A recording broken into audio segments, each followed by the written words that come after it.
Hello friends, Heidi here from Rain Country. God is good all the time, and I'm here for another Monday This and That video, which is a vlog where I talk about what's been going on for the past week, things yet to come, answering questions that may have come in the past week, and whatever strikes my fancy. So let's get to the topics of today. First, I want to show you just some of the things I still got coming in from the garden. I did manage to get another pumpkin. I thought I only had one this year. Very low harvest on the squash. Only 2 pumpkins out of all the squash plants I put in. I planted pumpkins and butternuts, I think 2 different types of pumpkins, and that's all I got. So because of our very cold year that we've had up until August, we finally got some warmth, which was probably the only reason why I did get at least 2 of these pumpkins.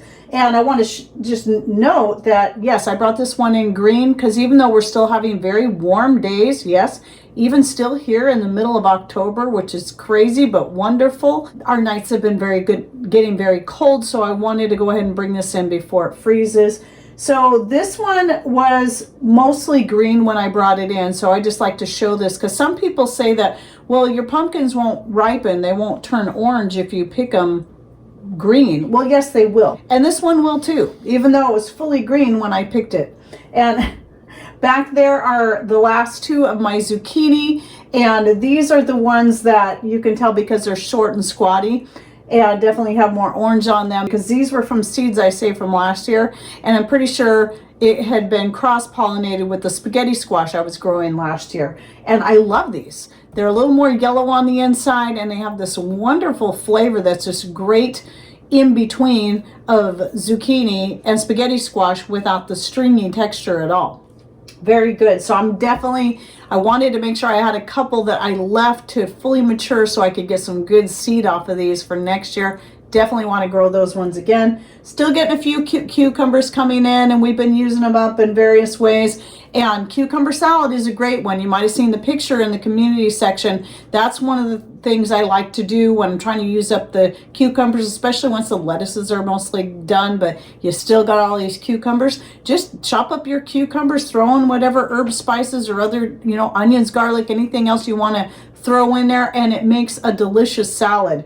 And since I still had nasturtiums coming in and I had a couple of pansy flowers at the time, I threw those in there as well. And the borage flowers too. Still have borage flowers coming in, which is crazy this late in the season. And then of course, still getting tomatoes to ripen. I've got a whole bunch of the vernissages I picked very green, and I'm going to let them ripen. My beans have been actually having time to dry on the vines, but there's tons out there, and I cannot believe I'm still seeing new flowers come on my beans and still new beans growing. So I've only just begun on my beans. This is just a small handful I brought in to show you that yes, my runner beans are drying. I've been picking them as they're coming along. Normally by this time I have most of them brought into the greenhouse to finish drying, but we haven't had any rain, and since the tomatoes and cucumbers are still growing, I don't have any good places to hang the beans in there. So I've been bringing them in and putting them in a pillowcase and letting them dry that way. And then the ones that are dry enough, I just shell right away. So I've already got a pretty good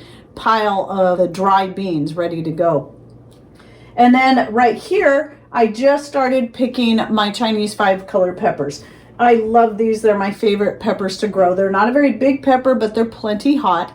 And I love all the colors. And the purple is the color they are when they first come in. The flower is purple, and then as the pepper starts growing, it's purple. And then it goes from purple to cream to yellow to orange to red. So it goes through all 5 colors, but you can pick them at any time during that stage, and they're just as hot no matter what stage you pick them at. And if you just leave them, they will all eventually turn red. So what I've been doing now with my peppers, I'll use some fresh, but now what I like to do is just let them fully dry and then powder them up to make a pepper powder out of, and I love it. It is so good. I like it even better than cayenne pepper, and I've been a cayenne pepper lover for years. Let's come back to the green tomatoes for a minute, because there was some somebody that came in and said, why would you waste your time growing green tomatoes? Because clearly they didn't understand that it's not that people grow tomatoes because they want unripe tomatoes that they have to try to figure out what to do with. There are varieties, though, of tomatoes that when they're fully ripe, they are still green. And I don't choose to grow those because I like the color of the reds and the purples and the blacks, and to be able to see, this one is definitely ripe. I like to be able to tell the difference. People don't grow red tomatoes because they don't want them to ripen and try to figure out what to do with green ones. It's that as the tomatoes will keep growing. They'll just keep growing and keep putting out and keep putting out as long as the weather stays warm enough. But people are wanting to bring their green tomatoes in early so that, because they know frost is coming, the hard freeze is coming, and they want to bring them in before that happens. And so in that case, they're either wanting to find ways to ripen them so that they can use them ripe, which is my preference, or find the many ways that you can use up green tomatoes. And in that video I did last week, a lot of people had some great ideas, like I knew they would, some things I never even thought of. And by the way, one thing I forgot to mention, yes, I have actually made a green tomato chutney. When I first started my channel and somebody shared with me the recipe, and I think I even put the written recipe in there, so I'll link back to the old video I forgot was out there. I only made it that one year and it was good. And yes, it was made from green tomatoes, so I'll link you back to that for another idea right there. Experiment and try things. That's what I did when I did the sauteed tomatoes with the onions and garlic, and actually really like that. In fact, I might do a side dish like that again here real soon to go with one of our dinners. I thought it was pretty good. Now for a question, I get this question all the time, but this one for some reason has been coming in a lot lately, mostly through email, that people ask me if I sell any of my medicinal tinctures. No, I do not, and I never will. I have no intentions of ever selling my medicinal tinctures for several reasons, and I even did a video on the reasons why, and I'll link to that down below. But I give you recipes that you can use as guidelines to make different medicinal tinctures. And I don't make a lot of medicinal tinctures. I only do them for 3 specific things. One is a natural antibiotic, one is for pain relief, this is general pain relief, and the other one is for a muscle relaxer and sleep aid. And so those are the 3 ones I make. And then I also have like the elderberry spice syrup that I make for colds, flus, or preventing colds and flus that I don't really consider a tincture. So I'll link to all 4 of those down below, but remember, you can use any herbs that work best for you personally and create your own tincture or what you have access to. So anyway, I just wanted to answer that one real quick. And then another question I get off and on through the years is, have I ever made balsamic vinegar? Will I ever do a video on it? Well, the answer is no and no to that. And the reason why is I think people don't realize is that though I'm sure you could create a vinegar that would be similar in flavor and color to balsamic vinegar, there's a lot more involved in making a true balsamic vinegar that I think a lot of people don't realize. If you want to make a true balsamic vinegar, there's 2 varieties of grapes that are only grown in this certain part of Italy that you have to use, and then you want to age it for at least 12 years. And that's the minimum wait time. That's why true balsamic vinegar is very expensive. If you're paying a cheap price for balsamic vinegar, it's not true balsamic vinegar. So I just wanted to throw that out there, and it's not that important to me. I've tried one of the fake balsamic vinegars that I think of the Napoleon brand. Yeah, it's okay, but I just don't, to me, it's not that important. I'm just going to keep doing vinegar the way I do it and making up different varieties. And right now, my favorite one is the nasturtium rosemary.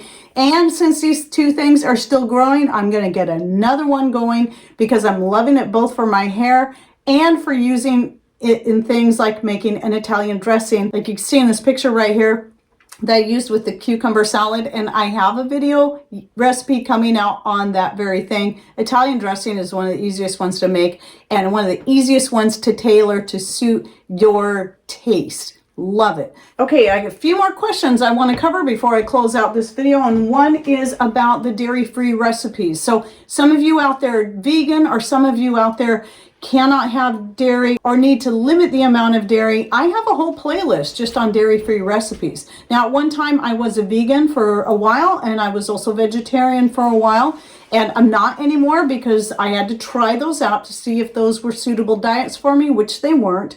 But I learned a lot during the time, especially where I was vegan, on how to do different things. And one was to make, first of all, my own dairy-free milks, rather than buying them, paying the expensive price for the ones at the stores that are usually loaded with a bunch of junk that you don't need, when you can just simply store up nuts of your favorite kind and make your milks out of those, or seeds for that matter.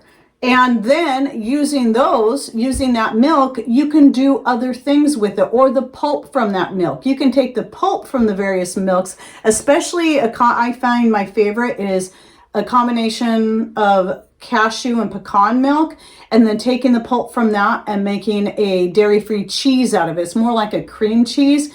I have a video just on that. I have a video on a vegan pudding, and even a vegan fettuccine sauce. And you can find all that in that playlist. So for those of you who are looking for something like that, I'll link to that playlist in the description box down below. And even for those who are just like me, you have no desire to be vegan and you find it's not the best diet for you, but you still sometimes really like to have a good almond milk or coconut milk or pecan cashew milk or Brazil nut milk, I have all that in there. It's easy to do, and that's one of the reasons why I keep myself stocked in all kinds of different nuts.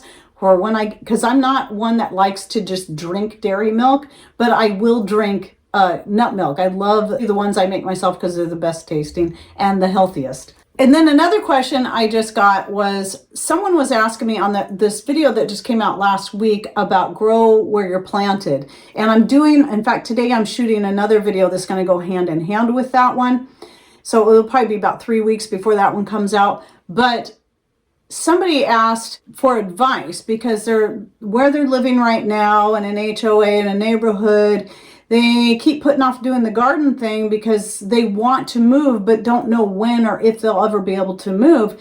And so they keep putting it off, and were asking me what I would do. Well, here's the thing.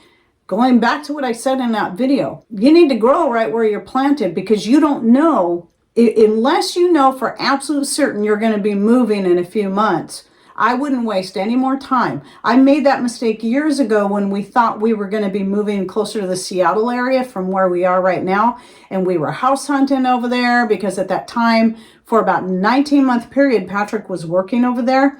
And we were having a heck of a time finding a place. Thankfully, the things we actually put offers in on fell through because we ended up right back here anyway. But during that time, even though I didn't have the big old garden I have now, I still had my greenhouse, and I still was growing tomatoes every year up until when I thought we were going to move. I decided I didn't want to pour any time into that greenhouse. Well, 2 summers went by without that greenhouse being used, and I really kind of kicked myself for that because we never did move, and I could have been getting tomatoes and other produce out of that greenhouse during that time, but I was just too afraid to plant something just to up and leave it.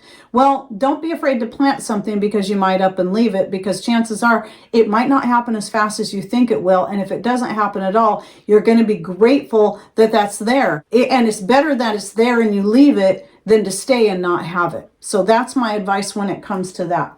So anyway, be watching for the video I'm going to have out coming out in the next 3 weeks. I'll be talking about why we still live in Washington State despite everything that's been going on, and why we stay here. So it's going to be, again, going right back into grow where you're planted and make the most of where you're at. And then the last thing I wanted to talk about was the recipe collaboration. So that's the next collaboration. I did finish the garden collaboration video, so that's going to come out. I think by now it's going to be about 2 weeks out by the time you're seeing this video-ish. And so it's out there, it's ready to publish. And anyway, I just want to remind everyone that our next photo collaboration is going to be on recipes. I've already had a couple of people send me photos of things that they've made off my own recipes. So just like it can even be the dairy-free milk recipes, anything in there. If you're a vegan, anything that I have in my recipe list. So the chocolate playlist, I have the treats, where I have like pies and turnovers and the cookies and more. It can be dinner type items. Whatever it is that you've come across, a recipe that you would like to make or have made and you've taken a picture of, that's what I want. And it doesn't matter whatever kind of variations you've made to it. The whole idea is that it's based on a recipe that I shared with you that you now have made your own thing out of, and I'm really excited about seeing this one come together.